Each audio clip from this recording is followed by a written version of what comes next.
Okay, today I'm going to be sharing with you my story and where I come from and everything and who I am, and I'm not going to be answering any questions or chatting with you guys with this first video. I will go back and I will answer any questions that you ask. So yes, ask questions, and I will go to Catch Me, KATCH, me. .com, and I will get back to your answers, and I will make another video answering the questions that were asked. And today I'm gonna give the 5 tips at facing a traumatic event. This is something I faced in my own life, and I experienced in my own life with losing my husband, my first husband, because I'm married again to my husband now, and that ordeal was horrible. I remember feeling like all alone. It just felt like I had nobody to talk to. I felt scared, lost. I didn't even know, the first few days, I didn't even know who I was. My daughter, she was 2 at the time, and she didn't understand what was going on. I think it was even more hard on her. No little child should ever have to go through something like that. No little child should ever have to face something so horrible. But it made me who I am today, and it made me stronger. It made me realize that I can come through something so terrible and come out so strong.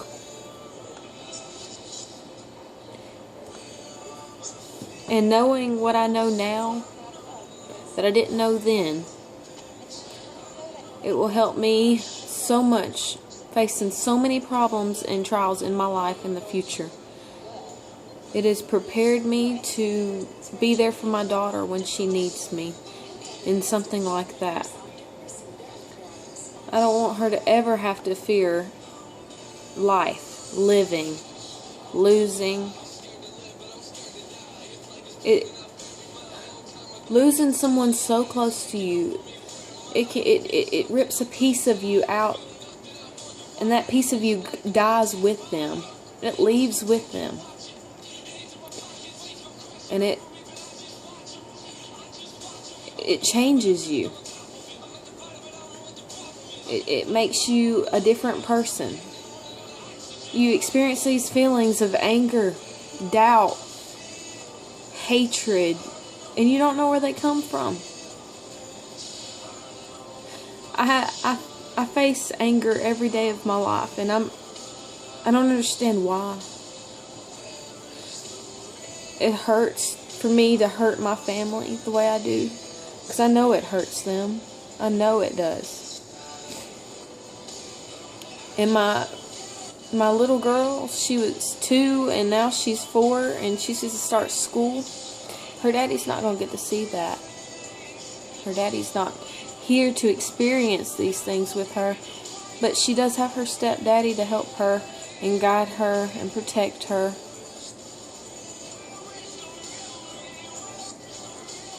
If there was one thing that I could change, it would be that he got to spend a lot more time with her than what she got to spend with him. She only got 2 short years with her daddy, and that's it. I think I hurt more for her than I hurt for me. But that's my story, and where I am now today, I am in such a better place than I was when I lost him, in the worst way possible. But I want to give you 5 tips at facing a traumatic event and what's helped me get through something so terrible. Number one, you need to know who you can go to, who you can run to in the time of need, when you feel like your whole world's caving in on you and you just feels like you have nobody there to help you or, support you emotionally. You need to have family. You need to have somebody that's going to catch you when you fall. And those people, there are very few people that will do that. Very few. Because they're afraid. They don't know what to say to you. They're not going to have the answers that you seek. And anything that they say to you is going to hurt you. As in, I'm sorry for your loss. That doesn't make you feel any better. Yeah, they're sorry, but it doesn't change the fact that that person's gone and you can't get them back. But you have to have support, because you're gonna be in this big dark cloud, and it's just gonna engulf your whole body, and you're just gonna be disoriented and confused and tired, exhausted. You're gonna feel alone. But having family and people just there being around me helped me. It helped my little girl. Having her helped me. Helped me in here. It just helped me. If I didn't have her, I don't know what I would have done. I was 2 months pregnant. That's another thing I forgot to mention. I was 2 months pregnant when he passed away. We didn't even get to find out if it was a he or a she. But I managed to not have a miscarriage. I managed to carry her to full term. Thank God. Because I was under a lot of stress. The funeral and everything. It was just, it was crazy. But I managed to get through it with my family's help. But number 2, try to focus on you and your children. If you have children, try focusing on yourself and your children. Focusing on you first, because if you're not in the right mindset, then you're not going to be able to be there physically for your children or for yourself or for the people around you, which, you need to focus on yourself first and then focus on your little ones. And by doing that, you are putting your children first, because you have to be strong. You have to be the strong one, and you have to make them feel protected and like nothing's wrong. Because they don't need to, face something like that alone, and seeing mommy or daddy crying and torn to pieces, and that, because it's going to confuse them. They're not going to understand, and they're going to need you to help them understand. But number 3, rebuild yourself emotionally.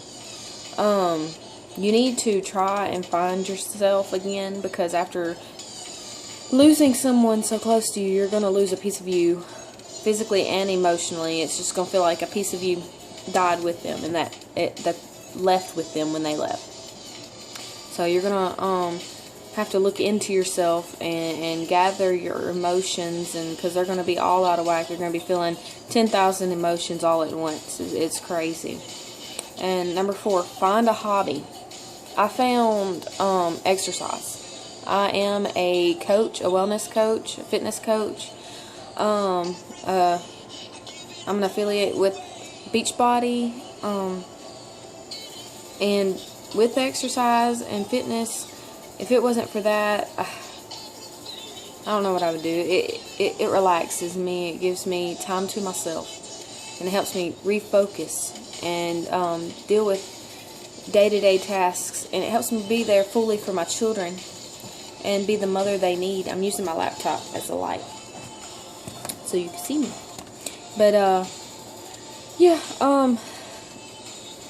photography is another thing that I did do, but it wasn't there. I didn't feel it like I do fitness and helping other people. I love helping other people because it makes me feel good about myself. And seeing their success makes a world of difference for me. It makes me happy in here, and it gives me a reason and a purpose. and it helps me. I don't know. I found myself through helping other people get physically fit for themselves and their family, and it means a lot to me to see my clients reach their goals and feel better about themselves and experience this happiness that I experience from working on me, thinking about me and caring about myself and working to better myself. And everybody deserves that. Everybody deserves a little me time and a little, I want to pamper myself. I want to do this because I love me. I want to do this because I care about me. You need that decision. If fitness was your decision, that's something you would choose to do because you want to do it, because it makes you happy. Don't do it because it makes somebody else happy, but do it because you are happy doing it and it makes you happy. Because at the end of the day, you have to, you're going to bed with, did I do something good for myself today? Did I do something good for others today? Did I live this day to its worth? Did I make something of the day God gives us a new day and plenty of opportunities to better ourselves and better the people around us. So why not take it? Why not do something that makes you happy? You. Not the world, but you. Because you need to be happy in order to make the people around you happy. Now, number 5, look for others who bring you up. Look for others that have the same hobbies as you, or that the same beliefs as you do. That right there is your support system, and those people will be what help you through the whole event and the whole ordeal and help you heal. Because in the beginning, you're not going to think about healing, or you're not even going to want to heal or hear what other people have to say. You're not. But what they have to say is important. And if they care for you, if they love you, then they will be there. And they will stick it out through to the end with you. Because it's a day-to-day process, as is everything else. But focus on you and know that you are important. And you're worth the effort. And I want to give you guys an assignment, and I want you to, I'm going to leave my email in the link below, and I want you to email me, and I want to hear your story. You can do it in a short story if you want, or a long story, or ask me some questions. Any questions that you need answered, ask away. I will make another video solely for the questions, and I will be answering them. And I hope to hear from you. And find me on Facebook. I'll add the link. You can find me on Instagram. I'll add the link, and Periscope. And I will add my Periscope name. But God bless you, and I hope to see you again. Bye.